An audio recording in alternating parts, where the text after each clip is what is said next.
Hey there, welcome to my channel. This is Mertens, founder of Get Busy Thriving, where we make people's lives come alive. And today we're diving into the practice of self-compassion, where it can radically shift the relationship you have with yourself. And I find self-compassion to be one of my very favorite topics because I put compassion even above love, right? So like love for oneself and then compassion for oneself is like caring for yourself as if you would a dear friend. But with a lot of years of eating disorder recovery in my history, I find that self compassion was something that took me a long time to discover. I want to give you some tips today. I've got 3 techniques for you to bring self compassion more into your life. So, that inner critic, that inner voice, that's where our a lot of this distinguishing comes from, where we're not being good and friendly with ourselves. So, what if you could meet these moments of struggle or, things that you run into in your life with kindness instead of judgment towards yourself, right? Self-compassion isn't about being weak, or it's not about letting yourself off the hook. Goodness knows, our high achievers, strivers would never let yourself off the hook. But it's also not being about sorry for yourself. It's actually a powerful tool for resilience, for boosting motivation, and truly helping you come alive in your life by freeing you from these judgments, this inner critic, this negative self-talk that you have, that endless self-criticism. So we're going to transform that. In this video, I'll share with you 3 simple daily practices that you can use to go from self-criticism to self-compassion, right? The first practice is mindful awareness. It's just noticing that damn inner critic inside of you, right? Like noticing that inner chatter. For some of you, it's really easy. You're like, oh yeah, she's quite loud, right? Like I used to call her Miss Perfect, right? Like, oh, she had all of the ways of doing things, everything so perfectly, control and whatnot, things I should be doing. And she just would let me have it, right? Well, she's gone to another life. I can tell you that. I've transformed her. But our first step in beginning this journey for wherever you are, if that inner critic is loud and she is just always walking all over you, the first step in cultivating that self-compassion is simply noticing that inner critic in real time. And then we don't get swept up in these harsh thoughts and believing every critical thought or as like it's absolute truth, because she would say some horrible things and I just didn't distinguish the difference between the thought I was having and me, like me, the consciousness that I am, the beautiful soul that you are, right? So mindful awareness is about catching yourself in the act of having that thought and creating a little space between you and that voice as it happens. So you can go about your day, right? You don't get, looped in, because that inner critic can just take you spiraling down, right? Oh, well, you did this, and then what about yesterday? And remember how you did that? Oh, there you go again, right? She's got all kinds of them. So this is how your practice can look. Okay, so imagine you're doing something simple, washing dishes, walking, working on a task, whatever it is. And suddenly you hear that little familiar voice pop up inside. Oh, you messed that up. You're so slow, or God, you don't know what you're doing here. Who do you think you are, right? But instead of getting put in that moment, it's like noticing it. Instead of getting pulled down by the thought, try to just simply notice it, right? Like be in the seat of self. It was one of my favorite author, Michael Singer, says, is being in the seat of self and noticing that mental chatter, because it's not you. It's just a thought that you're having, that mind is presenting to you, right? Just simply notice it. You might say to yourself, oh, there's that inner critic again. Or I'm noticing myself thinking about this, or I'm noticing the story that I'm telling myself. One of my favorite things is the story I'm telling myself right now is this, right? And even those words, as I say those out loud, it's like actually the story my mind is telling me about this. Because I wouldn't say some of these things to myself, right?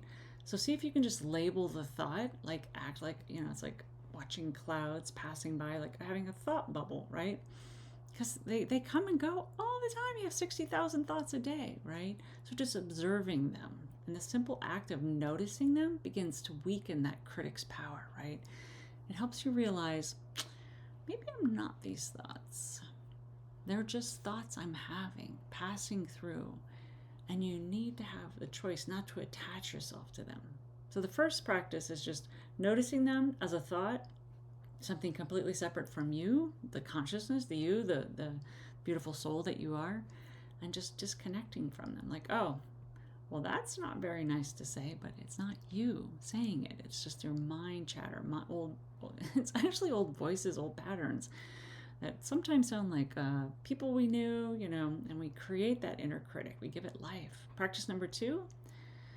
This comes from the work, beautiful work, Kristen Neff. If you've never seen her, she's done some beautiful work, and it's a self-kindness break.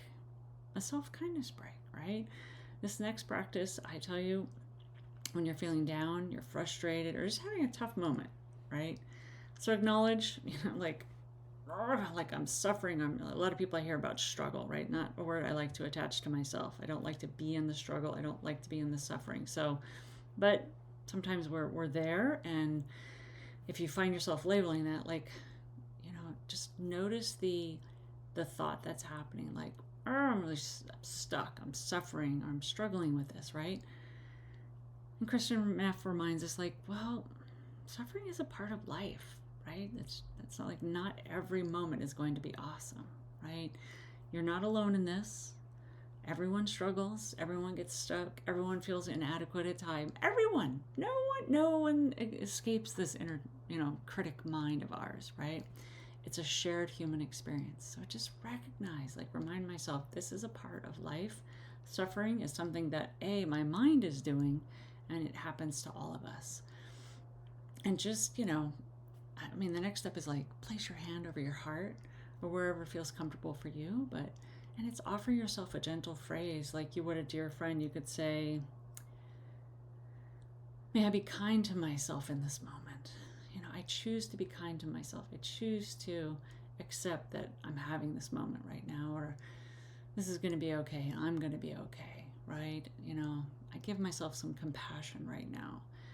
And just say it with a gentle, warm, loving, understanding voice, like you would, it's okay, you're going to be okay. And this one simple sequence, this one simple step can help activate your body's calming system, right? You go from the sympathetic to the parasympathetic nervous system. Your body goes into that rest and digest place, right? It can quickly shift you from, self-attacking and nervous system on attack, right, to self-supporting, right? We get out of self-criticism and get into self-supporting mode. Third practice, compassionate self-talk. Learn to talk back to her. So I went through a phase actually where I retrained my mind to say nice things to me, with intention. I'm not saying you have to go to that extent. I'm a mindset coach. Okay, it's what I do. You can, I invite you to it. But the third practice, at least, is compassionate self-talk. And this helps you activate that shift in your body with your inner dialogue from critical to kind, right when you need it. Okay, so take a moment when you notice and you identify your, you can do this as a practice too. You can write down your inner critic's go-to lines, who do you think you are, or you idiot, or that was stupid, or whatever yours sounds like. I don't know, or you're not enough, or whatever it sounds like, right? So whatever those common phrases are that they use to beat you up, or your mind, you're not smart enough, you're always messing up, or why can't you get it together, or you're so stupid, right? For each of those critical thoughts, rewrite that. Write what you would want to hear instead. Okay, so craft a new, encouraging yet realistic counter statement to this, right? They're not about denying reality or forcing toxic positivity, but it's about offering understanding and support for yourself, right? So this is that powerful distinction that Brene Brown, wonderful author, makes of from I am bad to I did a bad thing, right? So sometimes that little shift, man, there's so much shame in I am bad, and that creates a new identity, I am, to I did that thing, I did a bad thing, I made a mistake, I wasn't in integrity, I can clean that up, or damn, I wish I hadn't done that, right? So instead of self-critical thoughts like I'm a terrible person for making that mistake, I made a mistake and I'm learning from it, something like that. I'm still a good person, even though I did something I regret. I'm still a good person, right? So instead of thinking, you're too clumsy or you're so clumsy, you could say, it's okay to make mistakes. Everyone has moments of clumsiness, right? So I should be further along right now, right? That's one of my inner critic's favorite go-to lines. I should be further along by now. So instead it's no, my journey is unique, and I'm right where I'm supposed to be. I'm right where I need to be, right? or I'm making progress at my own pace, right? How about I'm not good enough? Whew, that's a toughie.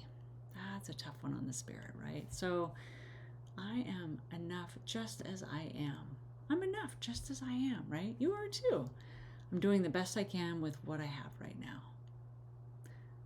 So just begin to notice what your mind's favorite go-tos are and begin to replace those with more empowering, self-compassionate phrases.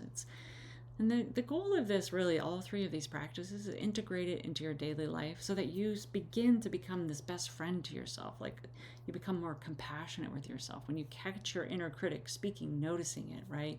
Using mindful awareness like we talked about, and consciously replacing it or following it up with a compassionate counter statement, and just being at peace with it, giving yourself a loving hug, or, putting yourself in a compassionate place. Like I love taking a deep sigh, like it just sends the nervous system a message like everything's going to be okay. Everything's going to be okay. And it is going to be okay, right? So these daily practices are here to brighten you, to pull you up out of that mental chatter. And if you just like ignore that mind altogether, that's awesome, right? Like that's the ultimate, is like, I'm just having negative thoughts, right? I can tell you from practicing this for many, many years, it gets easier, it gets better. Your mind just doesn't fill you with that same chatter like it used to. So mindful awareness, the self-kindness break, and compassionate self-talk. They're simple, but they take consistent practice to, really create a transformation inside. So pick one, start with one, and put it into action. So try incorporating these into your day this week, and let us know how it feels. Let me know in the comments below. Did you try one? Did you try it for a week? How did it go? Might be a little bit of that little ping pong, in your mind. Trust me, I've been there. So remember, the world truly needs people who are lit up, right? So the transformation begins inside, and it starts with you being compassionate with you. So I encourage you to give that a shot, because we all need a little more self-compassion.